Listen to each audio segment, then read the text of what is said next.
Praise the Lord. எல்லோரும் எப்படி இருக்கிறீங்க? Happy December. இந்த மாதம் நமக்கு இயேசு கிறிஸ்துவின் பிறப்பை கொண்டாடுகிற ஒரு மாதம். ஆண்டவருடைய பிறப்பை நினைவு கூர்ந்து மகிழ்ச்சியோடும் சந்தோஷத்தோடும் அவரை மகிமைப்படுத்துகிற ஒரு மாதம். ஆமாங்க, இந்த மாதம் நமக்கு ஒரு ஸ்பெஷல் மந்த்து தான். இந்த மாதத்தில் நாம் இயேசு கிறிஸ்துவின் பிறப்பை குறித்த ஒரு வாக்குத்தத்தத்தை நாம் தியானிக்கப் போகிறோம். ஏசாயாவின் புத்தகம் 9ஆம் அதிகாரம் 6ஆம் வசனத்தில் நம்ம பார்க்குறோம். நமக்கு ஒரு பாலகன் பிறந்தார், நமக்கு ஒரு குமாரன் கொடுக்கப்பட்டார், கர்த்தத்துவம் அவர் தோளின் மேல் இருக்கும், அவர் நாமம் அதிசயமானவர், ஆலோசனை கர்த்தா, வல்லமையுள்ள தேவன், நித்திய பிதா, சமாதான பிரபு என்னப்படும். ஆமாங்க, நமக்கு ஒரு பாலகன் பிறந்தார். 2024 ஆண்டுகளுக்கு முன்னாடி நமக்கு ஒரு பாலகன் பிறந்தார். அவர் நமக்காக கொடுக்கப்பட்டதான தேவகுமாரன். கர்த்தத்துவம் அவருடைய தோள் மேலே இருந்ததுங்க. கர்த்தத்துவம் அப்படின்னா ஆண்டவருடைய அதிகாரம், வல்லமை, அந்த மாதிரி அவருடைய சகல தன்மைகளும் அடங்கினது தான் கர்த்தத்துவம். அந்த கர்த்தத்துவத்தை தன்னுடைய தோளின் மேல் சுமந்து கொண்டு இந்த பூமிக்கு இயேசு இறங்கி வந்தார். அந்த இயேசு கிறிஸ்துவின் நாமம் அதிசயமானவர். இயேசு அதிசயமானவர், ஆலோசனை கர்த்தர், வல்லமையுள்ள தேவன், நித்திய பிதா. அவர் அதிசயமானவர்ங்கிறதுனால, அந்த அதிசயமானவர் நம்ம கூட இருக்கிறதுனால ஒவ்வொரு நாளும் நாம் அதிசயமானவைகளை பார்க்க முடியும். விசுவாசித்தால் தேவனுடைய மகிமையை காண்பீர்கள்னு சொல்லி வசனத்தில் நம்ம பார்க்குறோம். அப்போது அதிசயமானவர் என்னோடு கூட இருக்கிறார்கிற விசுவாசத்தோடு இருக்கிறவர்கள் நிச்சயமாக அதிசயங்களை பார்த்து கொண்டே நாம் இருக்க முடியும்.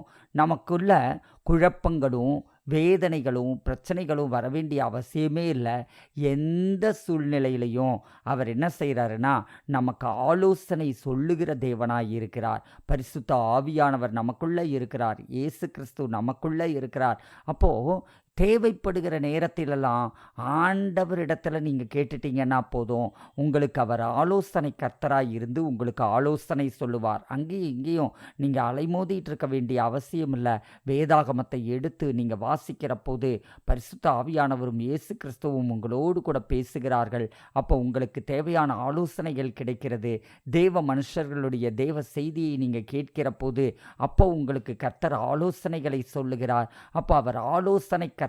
உங்கள் வாழ்க்கையில் எந்த சூழ்நிலையில் நீங்கள் இருக்கிறீங்களோ அதை விட்டு நீங்கள் அடுத்த ஆசீர்வாதமான முன்னேற்றமான ஒரு சூழ்நிலைக்குள்ளே கடந்து வரத்துக்கு ஆண்டவர் உங்களுக்கு ஆலோசனை சொல்லுகிறதற்கு வல்லமையுள்ளவராய் இருக்கிறார். அடுத்தது, அவர் வல்லமையுள்ள தேவன்க. அவருக்கு இல்லாத வல்லமைங்கிறதே கிடையாது. வானத்திலும் வானத்தின் கீழும் பூமியிலும் அவர் பிதாவாகிய தேவன் எனக்கு சகல அதிகாரத்தையும் கொடுத்திருக்கிறார் அப்படின்னு சொல்லி இயேசு சொல்கிறாருங்க. அப்போ அவர் வல்லமையுள்ள தேவனாய் இருக்கிறார். அப்போ வானத்திலும் வானத்தின் கீழும் பூமியிலும் எல்லாத்துலேயும் அவருக்கு அதிகாரம் கொடுக்கப்பட்டிருக்கிறது. சகல உலகத்தின் மேலும் இயேசு கிறிஸ்துவுக்கு அதிகாரம் இருக்கிறது. அவர் வல்லமையுள்ள தேவனாகவே நமக்குள் வாழ்கிறார். அப்போது அந்த இயேசு கிறிஸ்துவ வல்லமையுள்ள தேவனாக நாம் பார்க்கிற போது உங்கள் பிரச்சனை எவ்வளவு பெருசாக இருக்கட்டும், உங்கள் வாழ்க்கையில் நீங்கள் பார்த்து கொண்டிருக்கிற சூழ்நிலைகள் எவ்வளவு பெருசாக இருக்கட்டும், அந்த சூழ்நிலைகளுக்கு காட்டிலும் அவர் மேலானவராய் இருக்கிறார், மேலான வல்லமையுள்ளவராய் இருக்கிறார். அவற்றை மேற்கொள்ளுகிறதற்கான வல்லமையை உங்களுக்கு கொடுக்கிறவராய் இருக்கிறார். நித்திய பிதா, என்றென்றைக்கும் நிலைத்திருக்கக்கூடிய பிதாவாய் அவர் நம்மோடு கூட இருக்கிறார். சமாதான பிரபுவாய் நமக்குள்ள இருக்கிறார். அவர் நம்ம வாழ்க்கையில் ஒரு நாளும் சமாதான குலைச்சல் உண்டாகிறதற்கு அவர் அனுமதிக்கிறதே கிடையாது. ஏன்னா அவர் பரமேறி போகிறதுக்கு முன்னாடி அவர் சொல்கிறார், என்னுடைய சமாதானத்தையே உங்களுக்குள் வைத்து விட்டு போகிறேன் அப்படின்னு சொல்கிறாரு. அப்போது அவர் பூரண சமாதானத்தினால் நம்மை நிரப்புகிற தேவன். அந்த பரிபூரண சமாதானம்ங்கிறது நமக்கு எப்பொழுதுமே அது சொந்தமான ஒரு உரிமை சொத்தாக இருக்கிறது. அந்த பரிபூரண சமாதானத்தை அனுபவிக்கிறதற்கு ஏதுவாக நாம் அவரிடத்தில் ஒவ்வொரு காரியத்திற்கும் நாம் ஓடி வருகிற போது நம்மை ஒரு சமாதானம் முற்றிலுமாய் மூடிடுதுங்க. சரி, இந்த ஏசாயால பழைய ஏற்பாட்டின் நாட்களில், அதாவது இயேசு கிறிஸ்து அவர் பிறக்கிறதுக்கு கிட்டத்தட்ட ஒரு 800 ஆண்டுகளுக்கு முன்பதாகவே இந்த தீர்க்க தரிசனம் உரைக்கப்பட்டது. 600 to 800 ஆண்டுகளுக்கு முன்பதாக இந்த தீர்க்க தரிசனம் உரைக்கப்பட்டது. ஆனால் அதுக்கும் பல ஆண்டுகளுக்கு முன்பாகிய ஏதேன் தோட்டத்திலேயே இயேசு கிறிஸ்துவை குறித்ததான தீர்க்க தரிசனம் சொல்லப்பட்டுருச்சுங்க. அது எப்போ சொல்லப்பட்டது அப்படின்னா, ஏவாள் பாவத்தில் விழுந்த போதே அப்பவே இயேசு கிறிஸ்துவை குறித்த ஒரு தீர்க்க தரிசனத்தை ஆண்டவர் சர்ப்பத்தின் இடத்துல சொல்றாரு, பிசாசின் இடத்துல சொல்றாரு. ஆதியாகமத்தின் புத்தகம் 1ஆம் அதிகாரம் 15ஆம் வசனத்துல பார்க்கிறோம். உனக்கும் ஸ்திரீக்கும், உன் வித்துக்கும் அவள் வித்துக்கும் பகை உண்டாக்குவேன். அவர் உன் தலையை நசுக்குவார், நீ அவர் குதிகாலை நசுக்குவாய் அப்படின்னு சொல்லிட்டு ஒரு சாபம் சர்ப்பமாகிய அந்த சாத்தானின் மீது வைக்கப்படுகிறது. அதாவது சர்ப்பத்தின் ரூபத்தில் வந்த அந்த சாத்தானின் மீது வைக்கப்படுகிறது. உனக்கும் ஸ்திரீக்கும், அதாவது சாத்தானே உனக்கும் ஸ்திரீக்கும், அதே நேரத்தில் உன் வித்துக்கும். சாத்தானுடைய வித்து அப்படின்னா விழுந்து போன தேவதூதர்கள், அசுத்த ஆவிகள், அந்த சாத்தானுடைய வழியில் நடக்கக்கூடிய, அதாவது கர்த்தருடைய வார்த்தையின்படி நடக்காத, ரட்சிக்கப்படாத, அந்த சாத்தானுக்கு சொந்தமாய் இருக்கக்கூடிய ஜனங்கள், இவங்க தான் சாத்தானுடைய வித்து.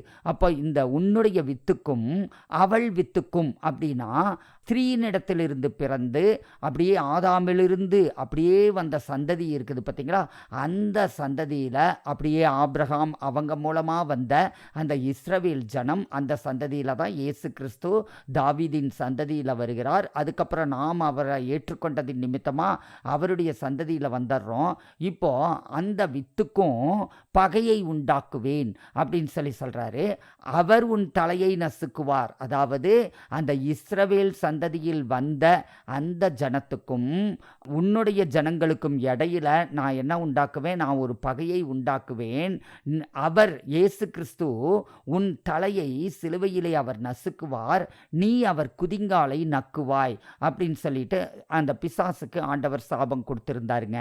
அந்த தீர்க்க தரிசன நிறைவேறுதலாக ஏசாயாவில் இது மாதிரி பழைய ஏற்பாட்டில் சொல்லப்பட்ட தீர்க்க தரிசனங்கள் எல்லாம் நிறைவேறத்தக்கதாக மத்தேயு 1 புதிய ஏற்பாட்டின் காலத்தில் ஆண்டவர் இதை சொல்லுகிறார். மத்தேயு 1:23 இதோ ஒரு கன்னிகை கர்ப்பவதியாகி ஒரு குமாரனை பெறுவாள், அவருக்கு இம்மானுவேல் என்று பெயரிடுவார்கள் என்று சொன்னான். இம்மானுவேல் என்பதற்கு தேவன் நம்மோடு இருக்கிறார் என்று அர்த்தமாம். பாருங்க, ஒரு கன்னிகை கர்ப்பவதியாவாள், மரியாள் கர்ப்பவதியாவாள், பரிசுத்த ஆவி அவள் மீது நிழலிடும் போது அந்த பரிசுத்த ஆவியானவருடைய வல்லமையினாலே அந்த கன்னிகையாகிய அந்த மரியாள் அவள் கற்பம் தரிப்பாள், அவள் கர்ப்பவதியாகி ஒரு குமாரனை பெறுவாள், அவருக்கு இம்மானுவேல் என்று பெயரிடுவார்கள்னு தீர்க்க தரிசனமாக சொல்லப்பட்டது. இப்போ இம்மானுவேல் அப்படிங்கிறதுக்கு என்ன அர்த்தம் அப்படின்னா, தேவன் நம்மோடு இருக்கிறார் என்று அர்த்தமாம். அப்போ இம்மானுவேல் அவர் கன்னி மரியாளினுடைய வயிற்றில் பிறந்ததில் இருந்து இன்றைக்கு வரையிலும் உங்க உள்ளத்திலும் பிறந்து, அவர் என்னுடைய உள்ளத்திலும் உங்களுடைய உள்ளத்திலும் பிறந்து, அவர் என்றென்றைக்கும் நம்மோடு கூட சதா காலங்களிலும் இருக்கிற தேவனாக அவர் நம்மோடு கூட இருக்கிறார். தேவன் நம்மோடு இருக்கிறார். ஒருவேளை நீங்கள் இன்னும் இயேசு கிறிஸ்துவை சொந்த இரட்சகராய் ஏற்றுக்கொள்ளலை அப்படின்னு சொல்லுவீங்கன்னா, தேவன் உங்களோடு கூட இருக்கணும்.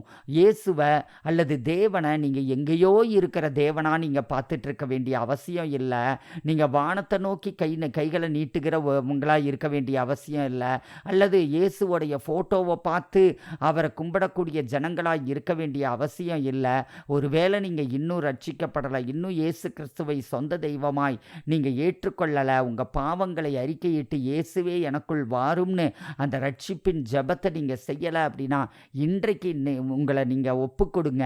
இம்மானுவேல், இயேசு நம்மோடு இருக்கிறார், தேவன் நம்மோடு இருக்கிறாருங்கிற வார்த்தையின்படி உங்களுக்குள்ள இயேசு கிறிஸ்து கடந்து வருவார், உங்கள் உள்ளத்திலேயே குடியிருப்பார், உங்களை அவர் நடத்த ஆரம்பிப்பார். லூக்காவின் புத்தகம் 1ஆம் அதிகாரம் 31ஆம் வசனத்தில் பார்க்குறோம். இதோ நீ கர்ப்பவதியாகி ஒரு குமாரனை பெறுவாய், அவருக்கு இயேசு என்று பெயரிடுவாயாக. மரியாளை பார்த்து தேவதூதன் சொல்கிறாங்க, இதோ நீ கர்ப்பவதியாகி ஒரு குமாரனை பெறுவ, அவருக்கு இயேசு அப்படின்னு சொல்லிட்டு நீ பேர் வையே அப்படின்னு சொல்லி தேவதூதன் சொல்கிறான். சரி, ஓகே. இப்போது அவள் கர்ப்பவதியாவாள், கர்ப்பவதியாகி குமாரனை பெறுவாள், அவருக்கு இயேசு என்று பெயரிடணும். ஏன் இயேசு பெயரிடணும் அப்படின்னா, இயேசு அப்படின்னா லார்ட் சேவ்ஸ் அப்படின்னு அர்த்தங்க. அதாவது கர்த்தர் நம்மை ரட்சிக்கிறார், கடவுள் நம்மை ரட்சிக்கிறார் அப்படின்ட்டு. அப்படின்னா அதாவது இயேசு அப்படின்னா தேவன் நம்மை ரட்சிக்கிறார் அப்படின்னு அர்த்தம். அந்த ஆண்டவர் நம்மளை ரட்சிக்கக்கூடியவர்ங்கிறதுக்கு அடையாளமாக அவருக்கு இயேசுன்னு பேர் வைக்கப்பட்டது.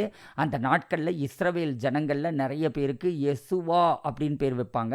அந்த யெசுவா அப்படிங்கிற பேருக்கு என்ன அர்த்தம் அப்படின்னா, யோசுவா அப்படின்னு சொல்கிறோம் பார்த்தீங்களா, அந்த யோசுவா அப்படிங்கிறது தான். அந்த யோசுவா அப்படிங்கிறதுக்கு ரட்சகன் அப்படின்னு அர்த்தம். அந்த பெயரைத்தான் இயேசுவுக்கு சூட்டும்படியாக சொல்லுகிறார். அப்போ இந்த இயேசுவுக்கு ரட்சகர் அப்படிங்கிற பேர் சூட்டப்பட்டது. சரி, ஓகே.